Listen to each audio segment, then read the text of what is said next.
அது கிடைக்கல எல்லாம் சொல்லிக்கிட்டு இருக்கிறீங்கல்ல, உங்கள் செல்ஃபோனை எடுத்துகிட்டு இந்த செல்ஃபோனில் சிம் கார்டு இருக்குல்ல, அதை உங்கள் உடம்புல இந்த சிப்பாக போட்டுட்டு உங்கள் உடம்பையே செல்ஃபோனாக மாற்றிடுவாங்க. அதுக்கப்புறம் உங்களுக்கு கால் வரும், ஆனால் நீங்கள் ஃபோன் இல்லாமையே பேசுவீங்க. நாங்கள் புதுசாக இருக்குது அப்படிலாம் நடக்குமான்னு கேட்குறீங்களா? கவனிங்க, இது பிபிசியில் வந்தது. இப்போ பாருங்கள், இப்போ இந்த அம்மா வந்து அவங்க அம்மா கிட்ட சொல்கிறாங்க, நீ எனக்கு கொஞ்சம் கால் பண்ணுமா அப்படின்றாங்க. அவங்க அம்மா எதுக்குமா, நீ தான் எதிரிலே இருக்கிறிய, நீ கால் பண்ணுமா எனக்காக அப்படின்னு சொல்கிறாங்க. உங்கள் உடம்புல இந்த சிப்பை கொண்டு வந்து வைப்பாங்க. உடம்புல சிப்பை வச்சுட்டு உங்களை முழுக்க முழுக்க இன்டெகிரேட்டட், அதாவது உங்களை முழுக்க முழுக்க ஒரு ஃபோன் மாதிரி மாற்றிடுவாங்க. இப்போ தான் நீங்கள் முழுக்க முழுக்க எதை தான் யூஸ் பண்ணுறீங்க உங்கள் லைஃப்பில்? ஃபோனை தான் யூஸ் பண்ணிக்கிட்டு இருக்கீங்க. எல்லாத்துக்கும் எதை யூஸ் பண்ணுறீங்க? ஃபோன் தான் யூஸ் பண்ணுறீங்க. எது எடுத்தாலும் ஃபோன் தான். நீங்கள் கால் பேசணுமா ஃபோன், ஃபோட்டோ எடுக்கணுமா, வீடியோ எடுக்கணுமா ஃபோன், இன்ஸ்டாகிராம், வாட்ஸ்அப், ஃபேஸ்புக் எல்லாமே எது தான் இருக்குது? ஃபோன். அதுக்கப்புறம் ஒர்க் ஃப்ரம் ஹோம் சிஸ்டம் வச்சுருக்கிறீங்க, ஆனால் ஃபோனில் கனெக்ட் பண்ணுறீங்க.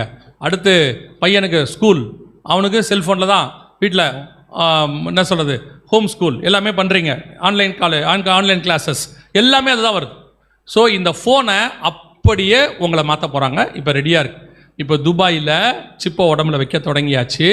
உங்களுடையதான உடம்புக்குள்ளேயே ஃபோன் வைக்க தொடங்கியாச்சு. இப்போ ஒரு கடைக்கு போய் ஒரு பொருள் வாங்குறாரு பாருங்க, எப்படி வாங்குறாரு பாருங்க. இவர் என்ன பண்ணிட்டாருன்னா, இவருடைய கார்டை இவர் கையை வச்சு அதை சார்ஜ் பண்ணிட்டார். கார்டு இப்போ உடம்புக்குள்ளே வந்துருச்சு. ஏன்னா அது கையில் சிம் கார்டு இருக்குது, அவருக்குள்ளே அந்த சிப் இருக்குது. இப்போ போய் அவர் கடையில் எப்படி பே பண்ண போகிறாருன்னு பாருங்கள். இது எல்லாமே இப்போ உள்ள டெக்னாலஜி. நான் சொல்கிறது 2023 26 இப்போ அவர் போய் ஒரு பொருள் வாங்குறாரு.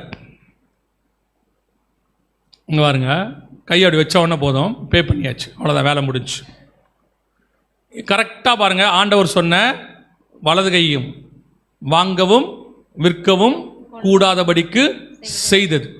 ஆண்டவர் சொன்னபடியே 100% கர்த்தர் சொன்ன தீர்க்க தரிசனம் துல்லியமாய் நிறைவேறி விட்டது. இப்போ நம்ம என்ன பண்ண போகிறோம்? வெளிப்படுத்தல் 13:16 நீங்கள் வேணான்னு சொல்லவே முடியாது. இது உலகளாவிய, திருப்பியும் சொல்கிறேன், நேற்று ஒரு கவர்மெண்ட் பார்த்தோம்ல, யூரோப்பியன் கவர்மெண்ட், இப்படி ஒரு ரூல் போடுறாங்கன்னு வச்சுக்கோங்க. ஆனால் அதான் வரும், இப்படி ரூல் போடுறாங்கன்னு வச்சுக்கோங்க. இப்போது உலகளாவிய ஒரே பணப்பரிவர்த்தனை, உலகளாவிய ஒரே பணப்பரிவர்த்தனை, எல்லா நாடும் ஒரே யூரோன்னு வச்சுக்கோங்க, எல்லாம் ஒரே பணம். அப்படி சேர்த்துட்டா காமன் மணிங்க, இந்த வேரியேஷனே கிடையாதுன்னு சொல்கிறாங்கன்னு வச்சுக்கோங்க. இப்போ இந்தியா பணம் வந்து டாலரோட கம்பேர் பண்ணால் 95 ரூபா 100 ரூபா கிட்ட போகுது இப்போ, இல்லையா? இப்போ திடீர்னு யூரோ சொல்லுது, நமக்கு அந்த டிஃப்ரென்ஸ்லாம் வேணாம், 1 யூரோனா 1 ரூபி ஒரே காமன் அப்படின்னா ஒத்துப்போமா மாட்டோமா? நம்ம இமீடியட்டாக ஒத்துப்போம். ஆனால் அவன் ஒன்று சொல்லுவான், இனி ருபீஸ் கிடையாது யூரோ. ஒத்துப்பீங்களா மாட்டிங்களா? பேரை தான் மாற்ற போகிறீங்க. ஆட்டோமேட்டிக்காக என்ன ஆகும்? உலகளாவிய ஒரே பணம். இப்போ ஐரோப்பாவில் இருக்கிற 28 நாடு அது ஒத்துக்குச்சு, 29 நாடு இப்போ ஏற்றுக்கொள்ள ரெடி ஆகிடுச்சு. இப்போ எல்லாமே உலகளாவிய ஒரே கரன்சி, ஒரே கவர்மெண்ட், ஒரே பார்லிமெண்ட் எல்லாம் உருவாகுது. அதற்கான முன் நடவடிக்கை தான் இது. இப்போ ஆட்டோமேட்டிக்காக இப்போ நீங்கள் ஜிபேன்னு சொல்கிறீங்க, ஜிபே எங்கே இருக்குது கம்பெனி? கூகுள் எங்கே இருக்குது? அமெரிக்காவில் இருக்கு கூகுள். நீங்கள் அந்த கம்பெனி வழியாக தான் பணத்தை அனுப்புகிறீங்க, அந்த கம்பெனி வழியாக தான் பணத்தை வாங்குறீங்க. முந்தி நீங்கள் என்ன பண்ணுவீங்க? இந்தியாவில் உள்ள பேங்க் வழியாக அனுப்புவீங்க, இந்தியாவில் உள்ள பேங்க் வழியாக வாங்குவீங்க. இப்போ இந்தியாவில் உள்ள பேங்க்குக்கு நீங்கள் யார் வழியாக அனுப்பிக்கிட்டு இருக்கிறீங்க? அமெரிக்கா கம்பெனி வழியாக அனுப்பிக்கிட்டு இருக்கிறீங்க. ஒரு நாள் வரும், இது முழுக்க முழுக்க அவங்க கண்ட்ரோலுக்கு போகும். அவன் ஒன்று சொல்ல போகிறான், நாங்கள் கொடுக்குறதான இந்த இன்ஸ்ட்ருமெண்ட்டை போட்டுக்கிட்டிங்கன்னா இதை விட ஈஸி, உங்களுக்கு சர்வீஸ் சார்ஜே கிடையாது, ஃப்ரீயாக ஒரு ஹாட் பேக் கொடுக்குறேன்னா நீங்கள் உடனே போட்டுருவீங்க. நீங்கள் ஃப்ரீன்ட்டாலே எப்படிப்பட்ட ஆட்கள் நீங்கள்லாம்? உங்களுக்கு கொடுக்குறவன் யார், அவனால் கொடுக்க முடியுமா, அதெல்லாம் நீங்கள் யோசிக்கிறாலே இல்லை. ஃப்ரீன்னா உடனே என்ன பண்ண போகிறீங்க? நீங்கள் இமீடியட்டாக கொடுத்துருவீங்க. நான் சொல்கிறது உடம்ப சிப்பு. நீங்கள் வேறு எதோ கொடுப்பீங்கன்னு நினச்சிங்கன்னா அதுக்கு நான் பொறுப்பு இல்லை. நீங்கள் எதையுமே யோசிக்காத ஆள். நீங்கள் என்ன பண்ண போகிறீங்க? அவன் சொல்ல போகிறான், நீங்கள் இப்போவே கூகுள் பேயில் போய் பாருங்கள், உங்களுக்கு ரிவார்டுன்னு சொல்லி கொஞ்சம் வச்சுருக்கான்.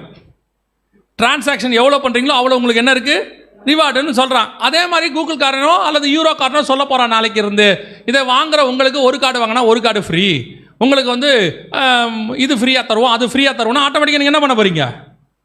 ஃப்ரீயாக தராமலாம்டா, அது எப்படிடா உனக்கு ஃப்ரீயாக தர முடியும், அதுக்கு செலவாகுமே, அது சும்மா இரு, அவன் சொன்னால் செய்வான் அப்படின்னு யூரோப்காரனை நம்புவீங்க. நீங்கள் யாரை? யூரோப்காரனை நம்புவீங்க. நீங்கள் அவன் யூரோ கொண்டு கொடுத்தானா வாங்கத்தான் போறீங்க. அதுதான் நடக்க போகுது. அப்போ ஆட்டோமேட்டிக்காக எல்லாருடைய வலது கையில் நெத்தியில் அவன் என்ன பண்ண போகிறான்? ஒரு சிப்பு ஒன்று போடத்தான் போகிறாங்க. இப்போ வேதம் சொன்ன அத்தனை காரியங்களும் ரெடியாக இருக்குது நம் கண்களுக்கு முன்பாக. கர்த்தர் சொன்னது நீங்கள் போட மாட்டேன்லாம் சொல்லவே முடியாது. என்ன முடியாது? போட மாட்டேன் நீங்கள் சொல்லவே ஏன் முடியாதுன்னா, ஏற்கனவே கோர்ட்டில் கேஸ் போட்டு ஒரு தீர்ப்பு ஒன்று வாங்கி வச்சுருக்கிறாங்க. என்ன தெரியுமா வச்சுருக்காங்க? உங்கள் உடம்பு உங்களுக்கு சொந்தமானது அல்லன்னு கேஸ் போட்டு வாங்கிட்டாங்க. இங்கே பாருங்கள், இது ஏற்கனவே கோர்ட்டில் கேஸ் போட்டு கவர்மெண்ட் என்ன சொல்லியிருக்குது பாருங்க, citizens don't have absolute right over their bodies. அவங்க உடம்பு மேலே அவங்களுக்கு என்ன இல்லை. இது எதுக்காக வந்துச்சுன்னா, எல்லாருடைய கைரேகையும் கேட்டு வாங்குறாங்க. இந்த கைரேகைன்றது என்னது? நம்முடைய தனிப்பட்ட ஐடென்டிஃபிகேஷன். இது உலகத்தில் வேறு யாருக்கிட்டையுமே இருக்காது. அப்போ இதை யாருக்கிட்டையும் நீங்கள் என்ன பண்ணக்கூடாது? கொடுக்கக்கூடாது. ஏன்னா இதான் நீங்கள் பத்திரம் வாங்கிறது, வீடு வாங்கிறது, எதுவாக இருந்தாலும் எதுதான் வைக்க போகிறீங்க? இதுதான் அத்தாரிட்டி.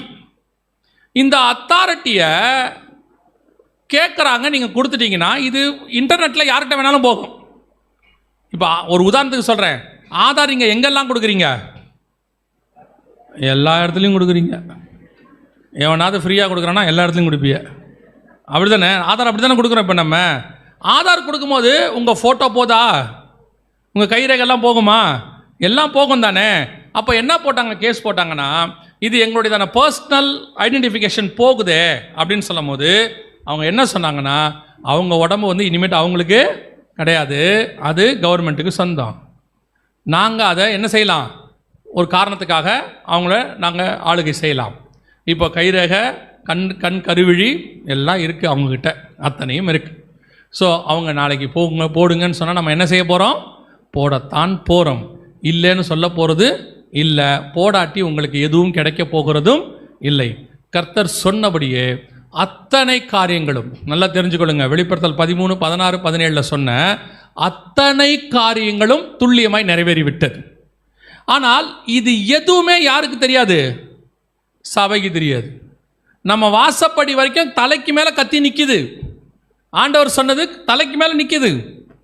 ஒரே ஒரு வார் தான் பாக்கி. நல்லா தெரிஞ்சுக்கொள்ளுங்க. இப்போ நடந்துட்டு இருக்கிற வார் இது முடியும் போது உலகத்தில் இருக்கிற அத்தனை பேருக்கும் போடுவாங்க. உலகத்தில் இருக்கிற எல்லாருக்கும் ஒரு டெக்னாலஜி இம்ப்ளிமெண்ட் பண்ணுவாங்க. எப்படி செல்ஃபோன் இம்ப்ளிமெண்ட் பண்ணாங்களோ, எப்படி வந்து ஸ்மார்ட் ஃபோன் இம்ப்ளிமெண்ட் பண்ணாங்களோ, அதே மாதிரி ஜிபே மாதிரி அதே மாதிரி இதையும் இம்ப்ளிமெண்ட் பண்ணுவாங்க. உலகளாவே இம்ப்ளிமெண்ட் பண்ணுவாங்க. ஸோ எல்லாருடைய வலது கையிலையும் நெத்தியிலையும் போடணும்பாங்க. ஏன் வலது கையில் நெத்தியில் போடணும் அப்படின்னு கேட்டிங்கன்னா, நான் புரிஞ்சுக்கிறது 2 அர்த்தம், 2 காரியம் அதுக்கு இருக்குது. ஒன்று, ஏற்கனவே உங்கள் இடது கையில் ஒரு மார்க் இருக்குது தெரியுமா? அவங்க எல்லாருக்கும் இருக்கா இல்லையா? அதுக்கு பேர் என்னது? அம்ம முத்திரைன்னு சொல்லுவாங்க இல்லையா? இது ஏறக்குறைய ஒரு 100 வருஷத்துக்கு முன்னாடி போலியோ பாதிப்பு வரும்போது என்ன பண்ணாங்கன்னா, பிறக்கிற குழந்தைக்கு எல்லாத்துக்கும் இதை ஒரு மார்க்காக போட தொடங்கினாங்க, லெஃப்டில் போட தொடங்கினாங்க. ஆனால் இப்போ கொஞ்ச நாளாக போடுறது இல்லை. இப்போ பிறக்கிற பிள்ளைகளுக்குலாம் என்ன பண்ணுறது இல்லை, எனக்கு தெரிஞ்சு கொஞ்ச நாளாக போடவே இல்லை. ஏன் அப்படின்னு கேட்டிங்கன்னா, இந்த வாருக்கு அப்புறம் எல்லாருக்கும் வலது கையில் போடுவாங்க. இந்த இடது கையில் போட்டது ஏற்கனவே இருக்குது. ஸோ கம்பல்சரி ஒரு மார்க் எங்கே வரணும்? வலது கைக்கு வரணும். இது நான் நினைக்கிறது ஃபஸ்ட்டு. 2வது மிக முக்கியமானது, நம்ம உடம்புல இந்த சேட்டலைட்டோட கனெக்ட் பண்ணுற ரேடியோ ஃப்ரீக்வன்சின்னு சொல்கிறோம் இல்லையா, எலக்ட்ரானிக் மேக்னெட்டிக் ரேஸ்ன்னு என்னமோ சொல்லுவாங்க, இஎம்என்னு என்னமோ சொல்லுவாங்க. அது நம்ம உடம்புல இருக்குது. அது நம்ம உடம்புல 2 இடத்துல நல்லா இருக்குதுன்றாங்க. சிப்பை வச்சாச்சுன்னா சேட்டலைட்டோடைய கனெக்ட் பண்ணலான்றாங்க. அந்த 2 இடம், ஒன்று கை, இன்னொன்று நெத்தி. ஏன் கையும் நெத்தியும் அப்படின்னு கேட்டிங்கன்னா, கையில் தான் நார்மலாக வைக்கிறது ஈஸி, எங்கே போனாலும் யூஸ் பண்ணுறதுக்கு வைக்கிறது குறிப்பாக வலது கை தான் ஈஸி. ஆனால் கை இல்லாதவங்க இருப்பாங்க, ஆக்சிடெண்ட்டில் கையெல்லாம் போகிறதுக்கு வாய்ப்பு இருக்குது. ஆனால் நெத்தி இல்லாதவங்க என்ன செய்ய மாட்டான்? இருக்கவே மாட்டான். 2வது, நெத்தி தான் ஐடென்டிஃபிகேஷன் பிளேஸ். உங்களை போய் எங்கே நின்னாலும், நான் சொல்கிறத நீங்கள் நல்லா புரிஞ்சுக்கோங்க, புரியுதா இல்லையான்னு தெரியல. ஒரு மனுஷனை இப்போவே இந்தியாவில் நெத்தியை பார்த்து கண்டுபிடிச்சலாம் யாருன்னு. புரியுதா புரியலையா? புரியலன்னா பரவாயில்ல, ஒன்றும் பிரச்சனை இல்லை. ஒரு ஆளை நெத்தியை பார்த்து நீங்கள் என்ன பண்ணிடலாம்? கண்டுபிடிச்சிடலாம். இவங்க யார், எந்த ஊருக்காரங்க, எந்த மொழிக்காரங்க கூட கண்டுபிடிக்கலாம் நீங்கள். ஏன்னா நெத்தி தான் அவங்களோட ஐடென்டிஃபிகேஷன் பிளேஸ் இல்லையா? அப்போது அந்த நெத்தியில் தான் என்ன செய்ய போகிறாங்க? இந்த சிப்பை வைக்க போகிறாங்க. இப்போ நம்ம கண்களுக்கு முன்பாக அத்தனையும் 100% ரெடியாக இருக்குது. ஸோ இது எப்போ நடக்க வாய்ப்பு இருக்கிறது? நான் சொன்னேன் இல்லையா, இது இன்றைக்கி நேற்று இல்லை, ஏறக்குறைய 2010 இதுக்கானதான வேலைகள் நடக்குது. கவனிங்க, இது 2010 வந்த பேப்பர். நாங்கள் அப்போவே இதெல்லாம் கலெக்ட் பண்ணி வச்சுருந்தோம். 2010 வந்த பேப்பர். அன்றைக்கி என்ன கொடுக்குறாங்கன்னா, ஆதார் அட்டை கொடுக்கும்போது ஆரம்பிக்கும் போது அவங்க சொல்கிறாங்க, அரசு கொடுக்கிறது ஆதாரம், ஆனால் அதை கொண்டு உங்களை என்ன செய்யலாம், கண்காணிக்கவும் செய்யலாம். 2000 கீழே படிக்க முடியுதா, அது எப்போன்னு வந்தது, எப்போன்னு இருக்குதா, கீழே குட்டியாக இருக்குது பாருங்க, 2010 மே மாதம் வந்தது. மேவோ அக்டோபர்லேயே இருக்கும், அக்டோபர் மாதம் வந்தது. இது அப்போ உள்ளதான பேப்பர். அது மாதாந்திர பத்திரிகை, கிறிஸ்தவ பத்திரிகை அல்ல. நல்லா தெரிஞ்சுக்கொள்ளுங்க, கிறிஸ்தவ பத்திரிகை அல்ல, ஒரு செக்குலர் மேகசினில் இதை இம்ப்ளிமெண்ட் பண்ணும்போது அப்போ அவங்க போட்டதான ஒரு ஆர்டிக்கல். அதுவும் என்ன ஆர்டிக்கல்னா, தொழில்நுட்பம் அப்படின்னு மேலே போட்டிருக்கு பாருங்க. தொழில்நுட்பம்னு சொல்லக்கூடியதான ஒரு டெக்னாலஜி, அந்த அந்த அந்த டைட்டிலுக்கு கீழே இதை கொண்டு வந்தாங்க. அப்போ இவங்க தெளிவாக போட்டிருந்தாங்க, இந்த கொண்டு உங்களை என்ன செய்ய போகிறாங்க, கண்காணிக்க செய்ய போகிறாங்க 24 hours. இப்போ உங்கள் செல்ஃபோன் இருக்குது, இந்த செல்ஃபோனில் உங்களை கண்காணிக்கும் போது ஒன்று நீங்கள் செய்யலாம், இந்த செல்ஃபோனை நீங்கள் என்ன பண்ணிடலாம், சுவிட்ச் ஆஃப் பண்ணிடலாம். இல்லைங்க, சுவிட்ச் ஆஃப் பண்ணால் கூட கண்டுபிடிக்கலாம். அப்படின்னா உங்கள் சிம் கார்டை நீங்கள் என்ன பண்ணிடலாம், தூக்கி போட்டு செல்ஃபோனை தூக்கி உடச்சிட்டிங்கன்னா உங்களை என்ன பண்ண முடியாது, கண்டுபிடிக்கவே முடியாது. அதை தாண்டி இப்போ நீங்கள் செல்ஃபோனையும் தூக்கி போட முடியாது, சிம் கார்டையும் தூக்கி போட முடியாது, உங்கள் உடம்புலையே இந்த சிப்பை வச்சுருவாங்க. ஸோ உங்களை 24 hours கண்காணிப்பாங்க. இன்னொன்று தெரியுமா, இன்னொரு விஷயம் இப்போ செஞ்சுருக்கிறாங்க, அதையும் சொல்லிடுறேன் உங்களுக்கு. இப்போ இந்த செல்ஃபோனில் பேசுகிறீங்கல்ல, இந்த செல்ஃபோனில் பேசுகிறது ரெக்கார்ட் ஆகுமா ஆகாதா, எங்கே ஆகும், எங்கே ஆகும், செல்ஃபோன்லேயே ஆகும். ஒரு 5 வருஷத்துக்கு முன்னாடி உள்ள செல்ஃபோனெல்லாம் பார்த்தீங்கன்னா பின்னாடி ஓப்பன் பண்ணி பேட்ரி எடுக்கலாம், தெரியுமா? இப்போ எந்த செல்ஃபோன்லேயும் என்ன எடுக்க முடியாது, ஏன் எடுக்க முடியாது, அந்த டெக்னாலஜி அப்போ தான் இவங்க பண்ணிட்டு இருந்த வேலையை கண்டுபிடிச்சாங்க. ஒரு செல்ஃபோன்லேருந்து பார்த்தா உள்ளுக்குள்ளேயே நீங்கள் பேசுகிறதெல்லாம் ரெக்கார்ட் பண்ணுறதுக்குன்னு ஒரு காரியம் வச்சுருந்தாங்க. அதுக்கப்புறம் தான் உங்களை 24 hours கண்காணிக்கிறதுக்கான இன்னொரு வேலை அது. அதுக்கப்புறம் தான் இதை கண்டுபிடிச்சி உலகத்தில் என்ன பண்ணாங்கன்னா, பாருங்கள் நம்மளை இந்த அளவுக்கு தனிப்பட்ட முறையில் செய்கிறாங்கன்னா, அதுக்கப்புறம் வந்த எல்லா ஃபோனுக்குமே பேக்கில் ஓப்பன் பண்ண முடியாது, சிம் கார்டு மட்டும் போடுறதுக்கு ஒரு ஸ்லாட் கொடுத்துட்டான். மற்றபடி இது உள்ள எதுவுமே நீங்கள் என்ன பண்ண முடியாது, ஓப்பனே பண்ண முடியாது, அந்த அளவுக்கு பண்ணி கொடுத்துட்டான். காரணம், இது உள்ளேயே உங்களை பற்றின எல்லா டீட்டெயில்ஸும் என்ன ஆகுது, இது இருக்கிறதுலே த மோஸ்ட் யூஸ்ஃபுல் இன்ஸ்ட்ருமெண்ட். ரெண்டாவது, இருக்கிறதுலே டேஞ்சரஸ் இன்ஸ்ட்ருமெண்ட். இது ரொம்ப கஷ்டம். இது வந்து ரொம்ப டேஞ்சர். இது இல்லாமல் ஆனால் இருக்கவும் முடியாது உங்களால். இப்போ இது இல்லாமல் ஒரு லைஃப்பை யோசிச்சு பாருங்கள், தீந்தீங்க. நீங்கள் ஆஃபீஸ் போக முடியாது, எதுவுமே பண்ண முடியாது. எல்லாமே யாருக்கு என்ன கொடுத்து வச்சுருக்கீங்க, இப்போ நம்பர் தானே கொடுத்து வச்சுருக்கிறீங்க, எல்லாத்துக்கும் நம்பர் தானே கொடுத்து வச்சுருக்கீங்க. என்னை கூப்பிடுங்க உடனடியாக, எல்லாத்துக்கும் நம்பர் தான், எங்கே போனாலும் நம்பர் தான். இப்போ செல்ஃபோன் இல்லை அப்படின்னா உங்களுக்கு வேலையும் கிடைக்காது, ஸ்கூலும் கிடைக்காது, எதுவுமே கிடைக்காது. ஸோ 24 hours உங்களை கண்காணிக்கிறதுக்கு இந்த ஃபோன் இருக்குது. இப்போ ஒருவேளை நீங்கள் மனம் திரும்பி நான் சொல்கிறது கைவிடப்பட்ட பிறகு சொல்கிறேன், வருகை வந்துருச்சு, போயிட்டோம், அதுக்கப்புறம் இந்த ஆள் ஒருத்தன் கத்திக்கிட்டு இருந்தான் அன்றைக்கே, இதெல்லாம் கரெக்டாக சொன்ன மாதிரி நடக்குது, எல்லாத்துக்கும் காரணம் இந்த செல்ஃபோன் தான், இதை தூக்கி அடிப்போம் அப்படின்னு நீங்கள் தூக்கி அடிச்சிட்டிங்கன்னா உங்களை என்ன பண்ணுவாங்க, கண்டுபிடிக்கவே முடியாது. ஆனால் ஆண்டவர் சொல்கிறாரு, ஒருவரும் தப்பி போகாத காலம் ஒன்று வருகிறது. அப்போ எப்படி உங்களை தப்பி போகாத காலம் ஒன்று வருது அப்படின்னு கேட்டிங்கன்னா என்ன பண்ணுவாங்க அப்படின்னு கேட்டிங்கன்னா, இந்த ஃபோனே உங்களுக்கு இருக்காது, உங்கள் உடம்புக்குள்ளேயே சிப்பை வச்சுருவாங்க. 24 மணி நேரமும் நீங்கள் என்ன செய்யப்படுவீர்கள், கண்காணிக்கப்படுவீர்கள். தூக்கத்திலேருந்து போகிறதுலேருந்து வர்றதுலேருந்து. அதை தாண்டி இன்னொரு மிக முக்கியமான விஷயம் செஞ்சுருக்கிறாங்க. இப்போது அமெரிக்காவில் வீட்டை விட்டு வெளியே வந்தால் 12 செகண்டுக்கு ஒரு கேமராவில் உங்களை வாட்ச் பண்ணுவாங்க. 12 செகண்டுக்கு ஒரு கேமரா இருக்கும், அதுவே குறைவு.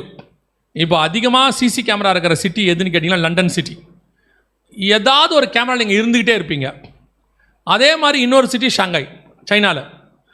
எந்த திருடனையும் 10 நிமிஷத்துக்குள்ளே பிடிச்சிருவாங்க அவங்க, எந்த வழியாக போனாலும் பிடிச்சிருவாங்க. அந்த மாதிரி டோட்டல் சிட்டியுமே சிசிக்குள்ளே இருக்குது, க்ளோஸ் சர்க்கியூட்டுக்குள்ளே இருக்குதுன்னு வச்சுக்கோங்களேன்.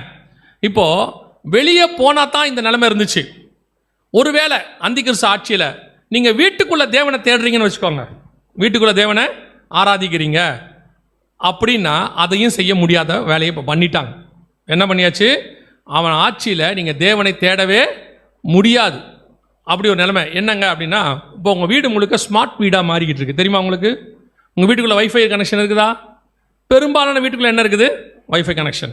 ஸ்மார்ட் டிவின்னு ஒரு டிவி இருக்குதா? கண்டிப்பாக இருக்குது இல்லையா?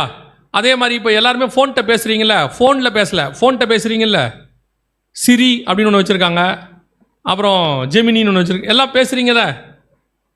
இது என்ன செய்யணும்னு நினைக்கிறீங்க உங்களை? இப்போ உங்கள் வாய்ஸை ரெக்கக்னைஸ் பண்ணுதா? இப்போ ஹாய் சிரி அப்படின்னா அப்படின்னு கூப்பிடுது இல்லை, திருப்பி ரெஸ்பாண்ட் பண்ணுதில்ல. அப்போ நீங்கள் பேசுகிறத என்ன பண்ணிக்கிட்டு இருக்குது? கவனிச்சுக்கிட்டு இருக்குது. அப்போ உங்கள் வீட்டில் பேசுகிறது எல்லாமே என்ன ஆகும்? அது கவனிச்சுக்கிட்டு இருக்குது, உள்ளே இருக்குது. இதை இப்போ எல்லாத்தையும் தாண்டி வேற ஒன்று கொண்டாந்துருக்காங்க. நான் சொல்லிட்டு முடிக்கிறேன், கவனிங்க. இதை தாண்டி வேற ஒன்று கொண்டாந்துருக்காங்க. என்னென்னா ஸ்மார்ட் ஹோம். இப்போ உங்கள் வீட்டில் இருக்கிற ஏசி, உங்கள் வீட்டில் இருக்கிற டிவி, உங்கள் வீட்டுக்குள்ளே இருக்கிற ஃபோனு, வைஃபையு, உங்கள் வீட்டில் இருக்கிற ஃப்ரிட்ஜு, எல்லாத்துக்குள்ளுமே ஏஐன்னு ஒன்று கொண்டாந்துக்கிட்டு இருக்காப்பா எல்லாத்துலேயும். இது எல்லாமே ஒரு கனெக்ஷனுக்குள்ளே வந்துடும், வைஃபை கனெக்ஷனுக்குள்ளே. அதுக்கப்புறம் அவங்கள பார்த்துப்பாங்க. நான் சொல்லுங்க, புரியுதா புரியலையா? ஒன்று அதுவே பேசிக்கும்.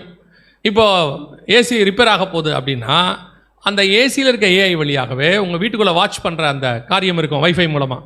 அதுவே சர்வீஸ் சென்டருக்கு ஃபோன் பண்ணிடும், இந்த மாதிரி ப்ராப்ளம் இருக்குது நீங்கள் வாங்க அப்படின்னு அதுவே பண்ணிட்டோம்.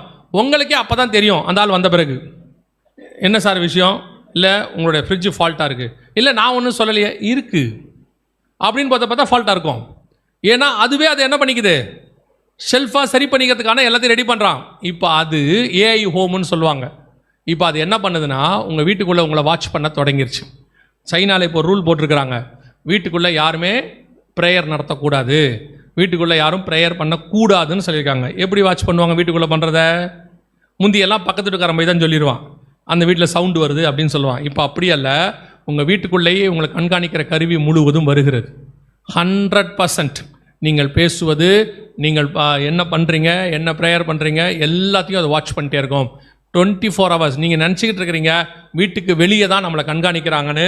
உங்கள் வீட்டுக்குள்ளேயே கண்காணிக்கிற காரியங்கள் எல்லாம் வந்துருச்சு. 24 hours நீங்கள் என்ன பண்ணாலும் ரெக்கார்ட் ஆகும், நீங்கள் பேசுகிறது ரெக்கார்ட் ஆகும், யார் கூட பேசுகிறீங்களோ ரெக்கார்ட் ஆகும், எல்லாமே இருக்குது. ஆண்டவர் சொன்ன ஒருவரும் தப்பி போகாத காலம் ஒன்று வருகிறது. அதனால தான் பைபிள் சொல்லுது, அந்த 7 வருஷம் உபத்திரவ காலம் உலகம் பார்க்காத உபத்திரவ காலம், இது வரைக்கும் வந்ததுலேயே தி வஸ்ட் கவர்மெண்ட். தானியேல் புஸ்தகம் 7ஆம் அதிகாரம் 23வது வசனத்தை வாசிங்க பார்ப்போம். அது எல்லா ராஜ்யங்களை பார்க்கிலும் வேறாயிருந்து பூமியை எல்லாம் பட்சித்து அதை மிதித்து அதை நொறுக்கி போடும். இதுதான் இருக்கிறதுலையே உலகம் உண்டானதுலேருந்து தி வஸ்ட் கிங்டம். வரப்போகிற உபத்திரவ காலம் தான் பைபிள் சொல்லுது, உபத்திரவ காலம், மகா உபத்திரவ காலம், உலகம் பார்க்காத காலம் ஒன்று வருகிறது. ஹிட்லரை விட மோசமான ஒரு சர்வாதிகாரி நம்ம காலத்தில் இருந்தான், அவனை விட மோசமாக ஒருத்தன் வரப்போகிறான்னு பைபிள் சொல்லுது. சரித்திரத்தில் நிறைய பேர் இருந்திருக்கிறாங்க, வெரி ஒஸ்ட் டிக்டேட்டர்ஸ் இருந்திருக்காங்க. இது வரைக்கும் வந்தவங்கள்லையே இப்போ வரப்போகிறவன் தான் இருக்கிறதுலே ஒஸ்ட் அப்படின்னு பைபிள் சொல்லுது. எல்லா மிருகங்களை பார்க்கலும் வேற்று உருவமாக இருந்தது. அப்போ இந்த சாம்ராஜ்யத்தில் தான் சபையை ஆண்டவர் வைக்க விரும்பவில்லை. இந்த சாம்ராஜ்யம் சபை இல்லாததுனால வருது. சபை எடுத்துக்கொள்ளப்பட்ட உடனே இந்த டோட்டல் பூமியும் சாட்டானிக் கிங்டமாக மாறும். அதில் ஒரே ஒரு குரூப்பை மட்டும் கர்த்தர் பூமியில் வச்சிருப்பார் தனக்குன்னு 7ஆம் அதிகாரத்தில். அதை கூட அழகாக ஆண்டவர் எப்படி சேவ் பண்ணுறாருன்னு இருக்கும். வாசிங்களேன், 7ஆம் அதிகாரம் வெளிப்படுத்தின விசேஷம் 1வது வசனத்திலிருந்து வாசிங்க பார்ப்போம். இவைகளுக்கு பின்பு பூமியின் 4 திசைகளிலும் 4 தூதர்கள் நின்று பூமியின் மேலாவது சமுத்திரத்தின் மேலாவது ஒரு மரத்தின் மேலாவது காற்று அடியாதபடிக்கு பூமியின் 4 காற்றுகளையும் பிடித்திருக்க கண்டேன். ஏன் காற்றை பிடிக்கிறாங்க? அதுக்கு கீழ் வசனம் என்ன சொல்லுதுன்னா, அதுக்கு கீழ் வசனம், ஜீவனுள்ள தேவனுடைய முத்திரையை கோலையுடைய வேறொரு தூதன் சூரியன் உதிக்கும் திசையிலிருந்து ஏறி வர கண்டேன். அவன் பூமியையும் சமுத்திரத்தையும், அர்த்த வசனம் வாசி, நாம் நமது தேவனுடைய ஊழியக்காரரின் நெற்றிகளில் முத்திரை போட்டு தீரும் அளவும் பூமியையும் சமுத்திரத்தையும் மரங்களையும் சேதப்படுத்தாதிருங்கள் என்று மகா சத்தமிட்டு கூப்பிட்டான். இதுல என்ன நடக்குதுன்னு கேட்டீங்கன்னா, இந்த 7 வருஷத்துல தேவன் தனக்கென்று ஒரு பெரிய கூட்டம் 1,44,000 இஸ்ரவேலர்கள், வெளிப்படுத்தல் 14 இருக்கிறவங்க இல்லை, இது 7 இருக்கிறவங்க, இவங்களை கொண்டு போய் கர்த்தர் என்ன பண்ண போறாரு, ஒரு சேஃபான இடத்துல வைக்க போறார். 24ஆம் அதிகாரம் மத்தேயுல அவர் சொல்லும் பொழுது 15வது வசனத்தில், பாழாக்கும் அருவருப்பை குறித்து தானியேல் தீர்க்கதரிசி சொல்லி இருக்கிறானே, வாசிக்கிறவன் சிந்திக்க கடவன். அதை பரிசுத்த ஸ்தலத்தில் நிற்க காணும் போது யூதேயாவில் இருக்கிறவர்கள் மலைகளுக்கு ஓடிப்போங்கள். கர்த்தர் என்ன பண்றாரு? உபத்திரவ காலம் வருது. அந்தி கிறிஸ்து வந்து 3வது தேவாலயத்தில் நிற்க போறான். அப்போ மகா உபத்திரவம் உலகம் முழுக்க. அப்போ என்ன நடக்குமா? அந்த உபத்திரவ காலத்தில் காப்பாற்றி தப்பிக்கிறதுக்கு ஒரு 1,44,000 பேரை கொண்டு போய் கர்த்தர் சேஃப் பண்ண போறார். அந்த சேஃப் பண்ணுறதுக்கு முன்னாடி பார்த்தீங்கன்னா அந்த 7:1 சொல்லுது வசனம், காற்று அடியாதபடிக்கு பூமியின் 4 காற்றுகளையும் பிடித்திருக்க. ஏன் காற்றை பிடிக்கிறாங்க? இன்னைக்கு இருக்கக்கூடிய எல்லா டிரான்சாக்ஷனும் எது வழியாக தான் நடக்குது? காற்று வழியா. உங்களை கண்டுபிடிக்கிறது எது வழியாக தான் நடக்குது? காற்று வழியா. உங்களை சேட்டலைட் எது வழியாக வாட்ச் பண்ணுது?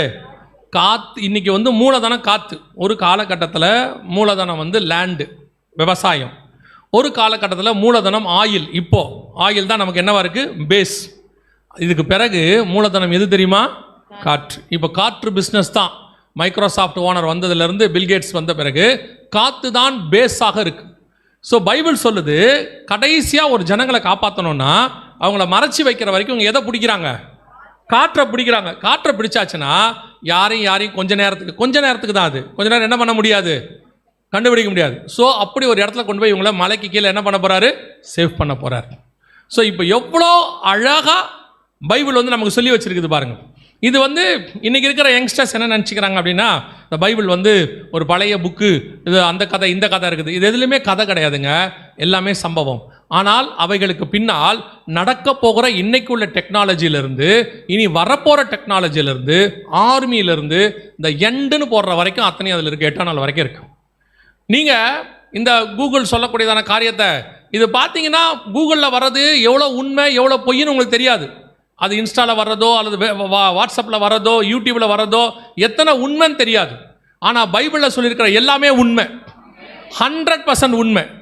ஆனால் இதை நீங்கள் படிக்க மாட்டேங்கிறீங்க. இதை உட்காந்து தியானிங்க. நீங்கள் என்ன நினைக்கிறீங்கன்னா, இந்த டெக்னாலஜி எல்லாம் உங்களுக்கு வெளியரங்கமாக பார்க்கும்போது பிரமிப்பாக இருக்குது. ஆனால் இதெல்லாம் உருவாகிறதுக்கு முன்னமே இதை பற்றி ஆண்டவர் தெளிவாக சொல்லி வச்சிருக்கிறார். ஆனால் என்ன, இதை கொஞ்சம் நீங்கள் தியானித்து படிக்கணும். உங்களுக்கு அதுக்கு டைம் இல்லை. ஏன்னா இப்போ எல்லாம் 30 செகண்ட்ஸில் ஷார்ட்ஸ் பார்க்குறவங்களா இருக்கிறீங்க. நீங்கள் உடனே ஸ்க்ரோல் பண்ணிட்டு போயிட்டே இருக்கணும். ஒரு இதையுமே 2 நிமிஷத்துக்கு மேலே பார்க்க உங்களுக்கு இன்ட்ரெஸ்ட் இல்லை. அது எவ்வளோ பெரிய தப்புன்னு உங்களுக்கு தெரியல. உட்காந்து மெமரி பண்ணுறதுன்னு உங்களுக்கு போயிடுச்சு. ஸோ உங்களுக்கு எல்லாமே இப்போ என்ன ஆயிடுச்சு? 30 செகண்ட்ஸ், 1 மினிட் வீடியோவே ஒரு நிமிஷத்துக்குள்ளே இருந்தால் தான் பார்க்குறாங்க. 1 மணி நேரம் செய்தினா யாரும் பார்க்குறது இல்லை. இப்போ அப்புறம் பார்த்துக்கலாம் அப்படின்றாங்க. அப்போ நீங்கள் மிக முக்கியமான விஷயத்தை உங்களை பிசாசு டிஸ்ட்ராக்ட் பண்ணிகிட்டே இருக்கிறான். உங்களை எப்படி ஆக்கிட்டானா, எதையுமே இன்ட்ரெஸ்ட் இல்லை உங்களுக்கு. ஒன்று பார்த்தா ஸ்க்ரோல் அடுத்து போடணும். ஆனால் இது அப்படி அல்ல. இரவும் பகலும் உட்காந்து தியானிக்கணும் இதை. ஆனால் தியானிக்கிற அளவுக்கு இப்போ உங்களுக்கு என்ன இல்லை? இப்போ பொறுமை கிடையாது. டைம் இருக்கு, ஆனால் என்ன இல்லை? பொறுமை இல்லை. அதனால் பிசாசு பண்ண பெரிய தந்திரம், நீங்கள் ஃபோனு டெக்னாலஜி அல்லது அதில் உள்ளக்கூடிய விஷயங்கள், நான் இது வேணான்னு சொல்லலை, திருப்பியும் சொல்கிறேன், இது வேணான்னு சொல்லலை. எவ்வளோ யூஸ் பண்ணுமோ அவ்வளோ மட்டும் யூஸ் பண்ணுங்க. எந்த ஒரு விஷயமும் நம்ம ஊரில் சொல்லுவாங்க பழமொழி, அளவுக்கு மிஞ்சினால் அமிர்தமும் நஞ்சு. அது ஃபோனுக்கும் பொருந்தும். சிலர்லாம் ஃபோன்லேயே இருக்கான், சும்மா இருந்தால் ஃபோனை நோட தொடங்கிறான், இப்படி தோண்டிகிட்டே இருக்கான். ஃபோன் பாருங்கள், தேவையான விஷயத்த பாருங்கள், வேணான்னு சொல்லலை. எது ஒன்றுமே ஒரு அளவு இருக்குது. அளவுக்கு அதிகமாக போகுது. எந்த அளவுக்கு போகுதுன்னா, ஃபோனை வச்சு காலை மேலே வச்சு தூங்குது. தலைகாணிக்கு பக்கத்தில் ஃபோனை வச்சுட்டு காதை வச்சுட்டு தூங்கியிருக்கு. என்னன்னு பார்த்தா பேசிகிட்டே இருக்கும்போது தூங்கிருச்சு. ஃபோனு தலைகாணிக்கு அடியில் இருக்குது. சில ஆட்கள்லாம் காலைல ஏந்திரிக்கும் போது பைபிள் சொல்லும், பொழுது விடியும் போது நான் உம்முடைய முகத்தின் சாயலால் திருப்தி ஆவேன்னு. இது விடியும் போதே தடவுது, குருட மாதிரி. கண்ணே திறக்கல. ஏன் தடவுறேன்னு கேட்டால், டைம் பார்க்குறேன்.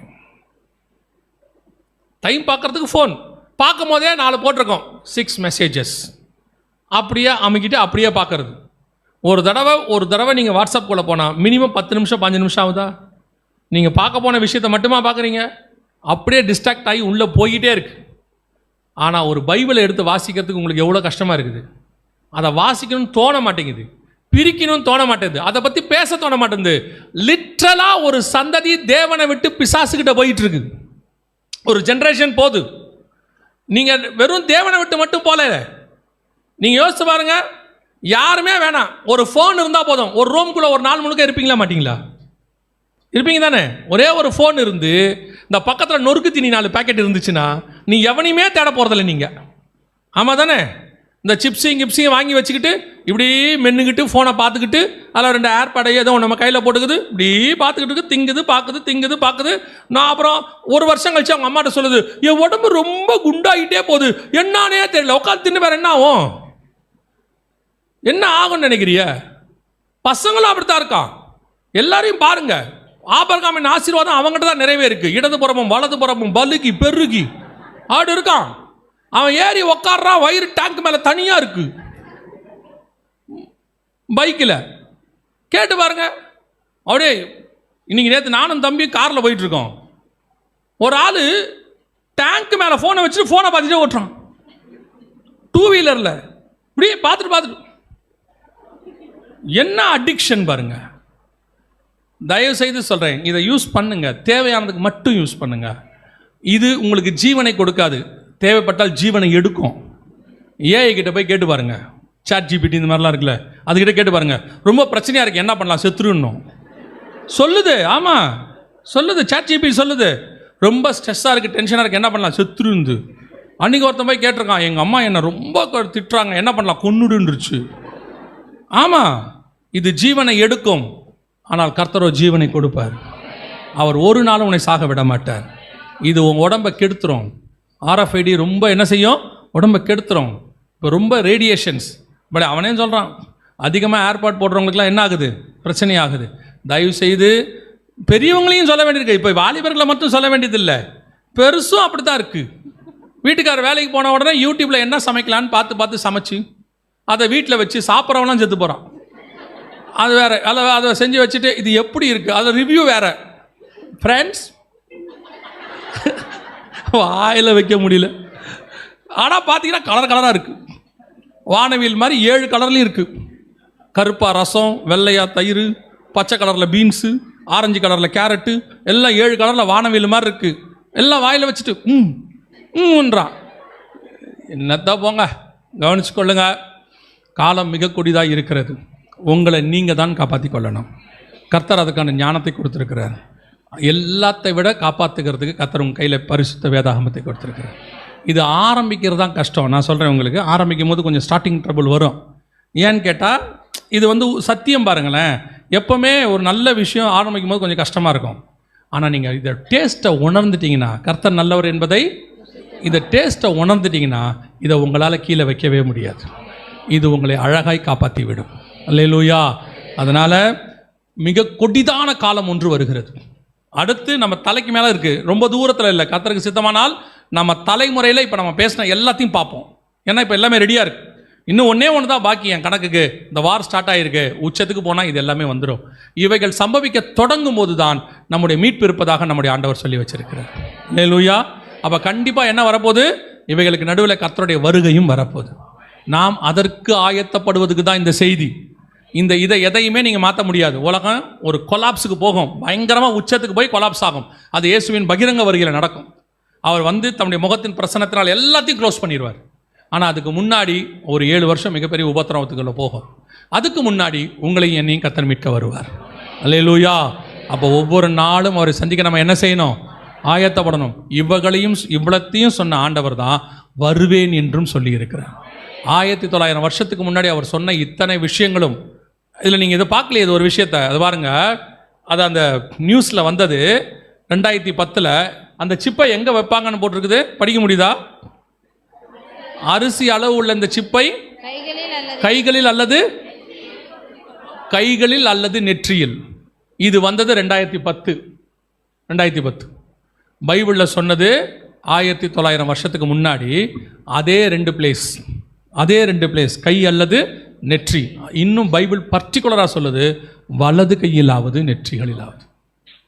இத்தனை துல்லியமாய் தீர்க்க தரிசனம் சொல்ற ஒரே புஸ்தகம் உலகத்தில் பரிசுத்த வேதாகமம் மட்டுமே. வேறொரு புஸ்தகத்தில் இதை நீங்கள் பார்க்கவே முடியாது. எவ்வளோ அழகாக தெளிவாக சொல்லி வச்சிருக்கிறார். ஸோ அவர் வரப்போவது அதிக நிச்சயம். ஆண்டவர் நம்மை அழைத்து கொண்டு போகிறார். முதலாவதாக இந்த வருகையில் போகிறது தான் இம்பார்ட்டண்ட், அதான் ரொம்ப முக்கியம். அதுக்கு முதலில் நீங்கள் ஆண்டவரை ஏற்றுக்கொண்ட அனுபவம் இருக்கணும். அவருடைய இரத்தத்தாலே கழுவப்பட்ட அனுபவம். இயேசு உங்களை கூட்டிகிட்டு போக ரெடியாக இருக்கிறார். அவருக்கு வேற எந்த பாகுபாடு கிடையாது. எந்த மொழி, எந்த இனம், எந்த ஜாதி, எந்த இது எதுவுமே கிடையாது. இயேசு கேட்டது ஒன்றே ஒன்று தான், மனம் திரும்புங்கள், பரலோக ராஜ்யம். இயேசு கிறிஸ்துவின் ரத்தம் சகல பாவங்களையும், உலகத்தில் இருக்கிற எல்லாருக்காகவும் இயேசு ரத்தம் சிந்திருக்கிறார். அவர் எந்த பாகுபாடும் கிடையாது. அவர் நம்மை மூத்த சகோதரன் பைபிள் சொல்லுது. ஸோ இயேசுவின் ரத்தத்தால் கழுவப்படுவதற்கு ஒப்பு கொடுங்க. என்னங்க செய்யணும்? ஒன்றே ஒன்று தான், இயேசுவே என் உள்ளத்தில் வாரும், என் பாவத்தை மன்னியும், நீ ரத்தத்தால் என்னை கழுவும், உங்களுடைய பிள்ளையாய் என்னை ஏற்றுக்கொள்ளும். இதை மட்டும் நீங்கள் உண்மையாக சொல்லி பாருங்க.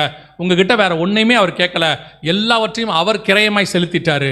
அவர் உங்ககிட்ட கேட்டது உங்கள் இருதயம் மட்டும்தான், வேற எதையுமே கேட்கல. நீங்கள் யாராக வேணால் இருந்துட்டு போங்க, என்ன வேணா இருங்க, முழங்கால் போட்டு இந்த காரியத்தை மட்டும், என் உள்ளத்தில் வாரும், என் பாவத்தை மன்னியும், உடைய ரத்தத்தால் என்னை கழுவும், உங்களுடைய பிள்ளையாய் என்னை ஏற்றுக்கொள்ளுன்னு சொல்லி பாருங்க. இயேசு பாவங்களை மன்னிக்க வல்லமை உள்ளவராய் இருக்கிறார். அல்லேலூயா. அப்படி சபைக்கு வந்து கொண்டிருக்கிறவர்கள், நான் தொடர்ந்து வந்துக்கிட்டே இருக்கிறேன், அடுத்து இந்த வருகையில் போகிறதுக்கு நான் என்ன செய்யணும் அப்படின்னு கேட்டிங்கன்னா, வேதம் சொல்லுது, பிதா குமாரன் பரிசுத்தாவி நாமத்தினாலே தண்ணீரில் மூழ்கி ஞானஸ்நானம் எடுக்கணும். அது எதுக்கான அடையாளம்னா, நீங்கள் எந்த ஒரு பொருளை வாங்கினாலும், புது பொருளாக கூட இருக்கட்டும், வீட்டுக்கு வந்தோன்னா அதை முதல்ல என்ன பண்ணுவீங்க? யூஸ் பண்ணுறதுக்கு முன்னாடி அதை கழுவோம் இல்லையா?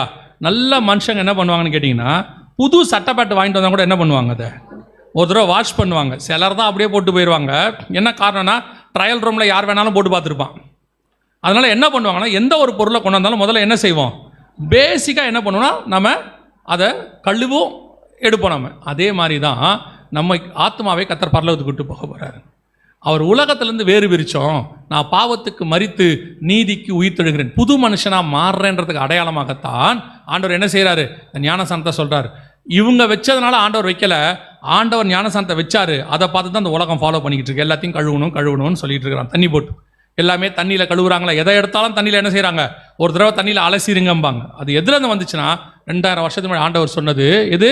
ஞானஸ்நானம் எடுத்தல். ஸோ ஒருவன் ஜலத்தினாலும் ஆவியினாலும் பெறவாவிடில் பரலோகத்தில் பிரவேசிக்க முடியாது. ரொம்ப இம்பார்ட்டன்ட். அடுத்து 3வது எபேசியர் 4:30 சொல்லுது, ஒரு ஆவிக்குரிய சபை மீட்கப்படும் நாளுக்கென்று முத்திரையான பரிசுத்த ஆவி, இந்த ஆவியானவரால் நடத்தப்படுகிற சபைக்கு உங்களை ஐக்கியமாக இணைச்சிக்கொள்ளுங்க. பரிசுத்தான அபிஷேகத்தை பெற்றுக்கொள்ளுங்க. பெற்றுக்கொள்றதுக்கு என்ன செய்யணும்? ஒன்றும் செய்ய வேணாம், முழங்கால் போட்டு ஜெபம் பண்ணீங்கன்னா போதும். வேதம் சொல்லுது, வாஞ்சியும் தவணமுள்ள ஆத்துமாக்களை கர்த்தர் என்ன செய்கிறாரு? நிரப்புகிறார். நீங்கள் கேட்டிங்கன்னா போதும், ஆவியான நிரப்ப. இப்போவும் சொல்கிறேன், ஒரு சிலர்லாம் சொல்லுவாங்க, பரிசுத்த ஆவியெல்லாம் கிடையாதுங்க, அப்படிலாம் ஒன்றும் இல்லை, அது ஒரு ஆள் தத்துவமே இல்லை, ஜஸ்ட் அது ஒரு பவர் அப்படிம்பாங்க. பரிசுத்த ஆவியானவர் தான் சபையை நடத்துகிறவர், ஆவியானவர் தான் சபையில் பேசுகிறவர், பரிசுத்த ஆவியானவர் தான் உங்களை கொண்டு போய் பரலோகத்தில் சேர்க்க போகிறவர். பரிசுத்த ஆவியான அபிஷேகத்தை பெற்றதால் நான் சொல்லுகிறேன், ஆவியானவர் உண்டு, அவர் தான் சபையை கொண்டு போய் பரலோகத்தில் சேர்க்க போகிறார். அல்லேலூயா. இது சபையில் நடக்கிற அபிஷேக கூட்டத்திலையும் கலந்து கொள்ளலாம். அப்படி இல்லை, எனக்கு சபைக்கு வர்றதுக்கு அல்லது வந்து போகிறதுக்கு அந்த நேரத்துக்கு வந்து போக முடியாது, வீட்டுக்கு தெரியாது அப்படின்னு சொன்னீங்கன்னா, வீட்டில் யாரும் இல்லாத போது முழங்கால் போட்டு நீ நல்லா ஜெபம் பண்ணுங்க, ஆவியானவர் உங்களை நிரப்ப வல்லமை உள்ளவராக இருக்கிறார். அல்லேலூயா. 4வது அப்போஸ்தலர் நடவடிக்கை 2:40 சொல்லுது, மாறுபாடான சந்ததியை விட்டு விலகி உங்களை ரட்சித்துக் கொள்ளுங்கள். உங்களுக்கும் உலகத்துக்கும் என்ன இருக்கணும்? வேறுபாடு, வித்தியாசம் இருக்கணும். ரோமர் 12 வாசிக்கிறோம் இல்லையா? 1-3 வசனத்துக்குள்ள, உலகத்துக்கு ஒத்த வேஷம் தரிக்காதிருங்கள்னு வேதம் சொல்லுது. இன்றைக்கி சபை அந்த இடத்துக்கு போயிடுச்சு, உலகத்துக்கு ஒத்த வேஷம். ஆண்டவர் அருவருக்கிற மிக முக்கியமான விஷயம் என்னதுன்னா, சபையும் உலகமும் கலக்கிறது. நோவா காலத்தில் உலகம் அழியறதுக்கு இருந்ததான மிக முக்கியமான ஒரு காரணமாக ஆண்டவர் சொல்கிறாரு, தேவபுத்திரர் மனுஷகுமாரத்தியோட என்ன செஞ்சாங்களாம்? இணைஞ்சாங்களாம். அதே மாதிரி தான் இப்போ சபை என்ன செஞ்சுக்கிட்டு இருக்குன்னா, உலகத்தோடு கூட தன்னை இணைத்து கொள்ளுகிறது. உலகம் எப்போவுமே அட்ராக்ஷன், அது கவர்ச்சி. உலகத்தில் உள்ளது என்னது? கவர்ச்சி. நல்லா கவனிச்சு பாருங்க, கவர்ச்சியாக இருக்கிறது எல்லாமே நன்மையாக இருக்காது. ஆனால் பல நேரத்தில் நன்மையானது கவர்ச்சியாக இருக்காது. ஜீவ விருட்சம் இயேசு கிறிஸ்து வசனம் சொல்லுது, அவர் சிலுவையில் தொங்கும்போது எப்படி இருந்தாராம்? விரும்பத்தக்க ரூபம் அவருக்கு இல்லாதிருந்தது. ஆனால் அந்த சிலுவையில் தான் உங்களுக்கு எனக்கும் மீட்பு கிடைச்சிச்சு. இந்த உலகம் கவர்ச்சி, அட்ராக்ஷன், உன்னை இழுக்கும். பார்க்கும் போது அப்படியே இது இருந்தால் டவுன் டு எர்த்தும்பா. என்னது? டவுன் டு எர்த்து, எனக்காக வானத்திலிருந்து இறங்கி வந்த தேவதைம்மா. கல்யாணம் பண்ண பிறகுதான் தெரியும் அது பாதாளத்திலிருந்து ஏறி வந்த மிருகம்னு. அது வரைக்கும் அவனுக்கு தெரியாது. அவன் நினச்சிப்பான் அது வானத்திலிருந்து இறங்கி வந்த தேவதைன்னு. அதுக்கப்புறம் தான் இந்த விஷயமே தெரியும். ஆனால் அப்படி பண்ணுறவங்களாம் ரட்சிக்கப்பட்டுறான். அடிக்கிற அடியில் நம்ம சொன்னால் கேட்க மாட்டாம்ல, ஆண்டவர் அதுக்கப்புறம் யார்ட்டையே பிடிச்சி கொடுக்குறாரு. இந்த மாதிரி உலகத்துக்கு ஒத்த வேஷம் தரிக்காதிருங்கள். ரொம்ப கேர்ஃபுல்லாக இருங்க. அதுவும் இந்த காலத்தில் சபைக்குள்ளே உலகத்தை கொண்டு வராதிங்க. அங்கே ஆடுற ஆட்டம், அங்கே பாடுற பாட்டம், அவன் குதிக்கிற குதி. நீங்கள் பாடுறீங்களா பாடுங்க, ஆவியில் நிரம்பி பாடுறீங்களா பாடுங்க. ஆனால் சினிமாக்காரன் பாடுற மாதிரி பாடாதீங்க. நீங்கள் ட்ரெஸ் பண்ணுங்க. வசனம் சொல்லுது, எல்லாவற்றையும் அனுபவிக்க எனக்கு அதிகாரம் உண்டு, ஆனால் எல்லாமும் எனக்கு தகுதியாக இருக்காது. யோசிச்சு பாருங்க. இவர் இங்கிலாந்துக்கு கிங் இருக்கிறாரு, சார்லஸ் இருக்கிறாரு. அவர் ஜனாதிபதியாக ட்ரம்ப்பை பார்க்க வரும்போது அவர் ஷார்ட்ஸும் டிஷர்ட்டும் போட்டால் எவனா கேட்க போகிறான்? அவரை ஏதாவது கேட்பானா? ஆனால் அது தகுதியாக இருக்காது. ஒரு ராஜாவை பார்க்க போகிறோம், அங்கே ஒரு பிரசிடென்ட் இருக்கிறாரு. அப்போ நம்ம ஒரு ப்ரோட்டோக்கால் இதுதான் அப்படின்னு ஒரு இருக்குல்ல. இப்போ நீங்கள் ஸ்கூலுக்கு போகிறீங்க, உங்களுக்கு ஆசை தான் இல்லையா? இப்போ நீங்கள் சர்ச்சுக்கே வாங்க, உங்களுக்கே பாருங்கள், ஷார்ட்ஸும் டிஷர்ட்டோட வரது உங்களுக்கு வசதியாக இல்லையா? நைட்டியோட வர சொன்னால் நீங்கள் வருவீங்களா மாட்டிங்களா? ஆமாம் தானே? கடை கிடைக்கலாம் அங்கேயே போயிடுறீங்க. ஒரு டவலை மேலே போட்டு நீங்கள் பாட்டு கொஞ்சம் ஏமாந்தா சர்ச்சுக்கு வந்துடுவீங்க. நீங்கள் நாங்கள் விட்றதில்ல. சகோதரர்கள்லாம் கொஞ்சம் ஏமாந்தா அவன் டிஷர்ட்டும் ஸ்லீவ்லெஸ் பனியனும் போட்டு ஹாய் பாஸ்டர்ன்றான் வந்து உள்ளுக்குள்ளே. சரியா? அடுத்து நடந்துடும், அதுவும் நடக்கும். அது தகுதியாக இருக்குமா? தகுதியாக இருக்காது. பரலோகத்தில் அந்த கேருபீன்கள், ஏசாயா புஸ்தகம் சொல்லுது, கேருபீன்கள் என்ன செய்தான்? 2 சட்டைகளால் முகத்தை மூடி, 2 சட்டைகளால் கால்களை மூடி, 2 சட்டைகளால் பறந்து பரிசுத்தர் பரிசுத்தர் பரிசுத்தர். பரலோகத்தில் இருக்கிற தூதனே அவ்வளோ அடக்க ஒடுக்கமாக இருக்கிறான். இங்கே எப்படி வேணாலும் வரலாம், என்ன வேணாலும் செய்யலாம், கேட்கக்கூடாது. ஏன்? கடைசி காலம், தேவபுத்திரர் மனுஷகுமாரத்திகள் இணையிறது, அது அட்ராக்டாக இருக்கு. என்னங்க தப்பு? அப்படி ஒரு சட்டை போட்டால் என்ன கத்தர் கோச்சிப்பாரா? கணம்னு ஒன்று இருக்குல்ல. ஏன் உன் பையனை நீ அனுப்பிவிட ஸ்கூலுக்கு யூனிஃபார்முக்கு அதுக்கு பதிலாக வெறும் உங்கள் பையனை 4வது படிக்கிற பையனுக்கு பனியனும் ஜட்டியும் போட்டு அனுப்பி விடுங்களேன். என் பையனுக்கு அதாங்க நல்லா இருக்கும், ஃப்ரீயாக இருப்பான்னு சொல்லி தான் பாருங்களேன். அந்த ஸ்கூலுக்குன்னு ஒரு கணம் இருக்குல்ல, அதே மாதிரி ஆலயத்துக்குன்னு ஒரு கணம் இருக்குல்ல. நீங்கள் போய் பாருங்க, ஒரு சட்டசபைக்கு போகணுன்னா அதுக்கு ஒரு கணம், அதுக்கு ஒரு ட்ரெஸ் இருக்கு, அதுக்குன்னு ஒரு ஒழுக்கம் இருக்கு. இராணுவத்தில் இருக்கணும், அதுக்குன்னு ஒரு ஒழுக்கம் இருக்கு. ஆனால் சர்ச்சுக்கு எப்படி வேணாலும் வரலாம். பிரசங்கியார் அப்படி பிரசங்கம் பண்றான், இவெல்லாம் என்ன பிரசங்கியார்னே தெரியல. கர்த்தருக்கு என்று வசனம் தெளிவாக சொல்லுது, எல்லாவற்றையும் அனுபவிக்க எனக்கு அதிகாரம் உண்டு, ஆனால் எல்லாமும் தகுதியாகிறாது. உலகத்தை சபைக்குள்ள கொண்டாடாதீங்க, எதுலையும் கொண்டாடாதீங்க. மியூசிக்கில் கொண்டாடாதீங்க. மியூசிக்கை கர்த்தருக்காக நீங்கள் வாசிங்க. கர்த்தர் உங்களுக்கு டியூன் தருவார், உங்கள் இசையை கர்த்தர் ஆசீர்வதிப்பார். நீங்கள் பாடும்போது அதில் மகிமை வெளிப்படும். சினிமாக்காரன் பாடுற மாதிரி பாடாதீங்க, அதை உள்ள கொண்டாடாதீங்க. அது கேட்கறதுக்கு நல்லா இருக்கு, அது கேட்கறதுக்கு நல்லா இருக்கும், ஆனால் ஆவியோடு உண்மையோடு இருக்காது. ஒருவேளை இங்கே நீ பாடுறது கொஞ்சம் அவனை விட குறைவாகவே இருக்கும், ஆனால் கர்த்தர் உன் அபிஷேகத்தில் நிரப்பி இருப்பார். நல்லா பாடணுங்கிறது முக்கியமே இல்லை, ஆவியோடு உண்மையோடு பாடணும், அதான் முக்கியம். கர்த்தர் என்னைக்காவது நம்ம குரலை பார்த்து குறை சொல்லியிருக்கிறாரா? நான் எப்பவும் சொல்லுவேன், ஆண்டவர் நான் பாடுறதை பொறுத்துக்கிறாருன்னா எவன் பாடுறதையும் பொறுத்துப்பார். நான் பாடுறதே கர்த்தர் பொறுத்துக்கிறாரு. கர்த்தர் என்னைக்காவது நம்மளை குறை சொல்லியிருக்கிறாரா? அந்த ஒரு தகப்பன் மட்டும்தான் நம்ம சுதியோட பாடுறோமா, லயத்தோட பாடுறோமா, இல்லை பீட்டோட பாடுறோமா, எதையுமே கவலைப்பட மாட்டார். இருதயம் உண்மையாக பாடுறோமான்னு மட்டும்தான் கவலைப்படுவார். அல்லேலூயா. சில நேரத்தில் ஆட்கள்லாம் இங்கே முன்னாடி உட்காந்து பாடிக்கிட்டு இருப்பாங்க, ஒர்ஷிப் நடத்துகிறவருக்கு கஷ்டமாக இருக்கும், சம்மந்தமே இல்லாமல் கை தட்டிக்கிட்டு இருப்பாங்க.